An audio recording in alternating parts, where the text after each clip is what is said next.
yourself. You definitely want to avoid these type of men, these type of people, but in particular these type of men wherever you see them.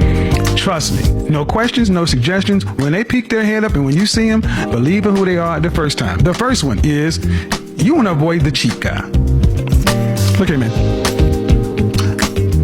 Money is currency and currency flows. I can use all the nice little cliches and catchphrases, but the bottom line is this, man. Nobody likes being around a cheap guy. Cheap men suck.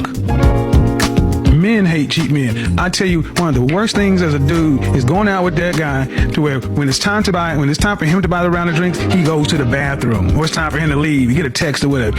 Nothing worse than when you go out to dinner and there's 6 of you and you decide, let's just split the check 6 ways. And he's like, no, I didn't have a drink. I had water. No one likes a cheap man. Here's the thing.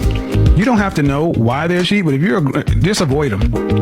Whatever reason they have, they're frugal, rich dad, poor dad, whatever bullshit excuse. It's usually some bullshit. See, they're cheap. They don't mind you spending your money on them.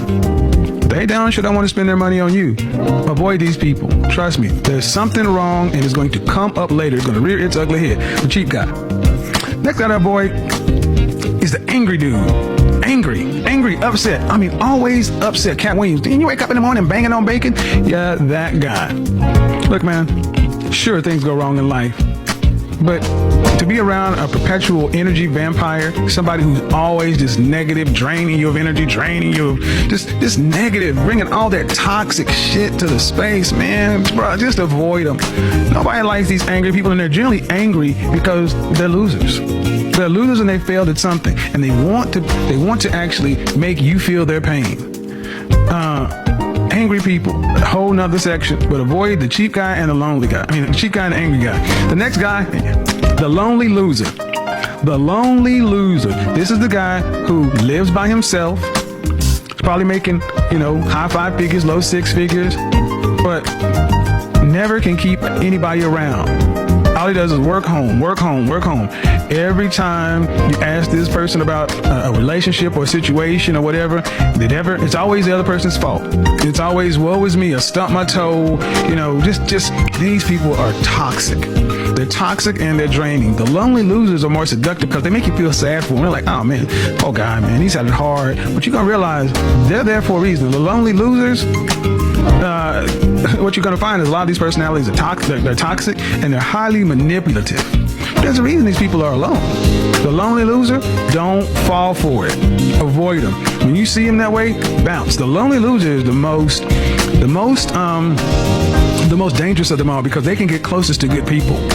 They can disarm you because they come across as harmless. Oh no, but you would tell anytime you turn your back on a lonely loser, you cut them off, you don't want to deal with them. This is the person. If this is a woman, she's gonna kill your car.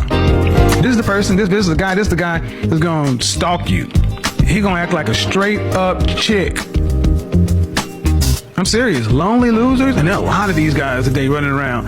Avoid these guys. All you gotta do is look in their relationship, in their history, and they have nothing. If they're living at home, still living at home with mama, and can't tell you about the last time they actually had a girlfriend. I don't need the last time they had sex. The last time they had a girlfriend, they claimed him on Facebook. That's right. If she ain't claiming you on Facebook, it don't count. The next, avoid the skeptic. Let me grab a little soup. Avoid the skeptic. The skeptic, there's a conspiracy. There's always something. The coronavirus was started by the Martians to get us to evacuate Earth so they can come over and take it. 2 + 2 is 4. Well, no, not always. Sometimes it's 3 + 1. The skeptic is the contrarian. This is the person that always want to play devil's advocate. They're always wanting to, well, let me just take the other side. They want to continue to be in conflict. Now, I like to debate just like anybody else, but sometimes you just want to relax. But the skeptic, they're always a problem. And these are the people that are open to like flat earth and, conspiracy theories and all kind of discourse. They spend so much time on silly stuff. This is the person they make 3 lefts instead of 1 right. I'm gonna just go left. I'm gonna go left. I'm gonna go left again. Why don't you just go right? No, man, I'm gonna go left. Just go right. No, man, I'm gonna do this left. Get away from the skeptic. And the last one that I'm going to talk about is the goalkeeper, the scorekeeper, the one that keeps score. The one that keeps score.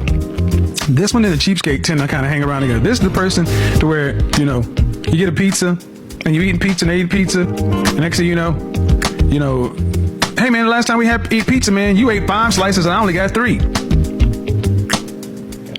So I should get like 6 slices this time. Excuse me. The scorekeeper. The scorekeeper is worse because they're the ones that they'll keep it quiet for the longest. They're usually passive aggressive. They just kind of go along. And then all of a sudden, when something happens, there's a conflict or they get upset, then they start running down everything they've ever done for you, everything they've ever given you, everything. And even worse, they start counting stuff that they did that's just normal stuff. Like, oh, wait, well, remember I paid for this, I paid for that. Well, that was your bill.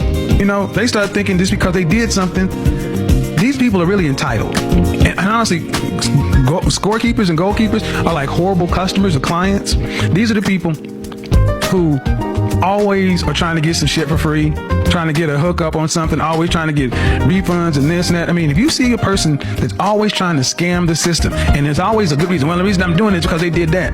Either goalkeepers, scorekeepers. I mean, who wants to deal with these kind of people? Because at the end of the day, what you're going to see with all these personalities, all these kind of guys, is they're toxic. They're toxic. Many of them are passive aggressive. What they're all alone, and they're alone for a good reason. You don't need to understand a dadgum thing about any of them. All you need to know is once you see these behaviors, get out. Do not think you're going to change any of these people. They are this way because they want to be this way. You're not going to have a good impact on them. You're not going to have a good influence on them. None of that stuff. You get around these people and they're going to drag you down to their level and kick your butt with experience. Do yourself a favor. Get ghost. Be like the road runner. Beep, beep. Get out, bro. Get out.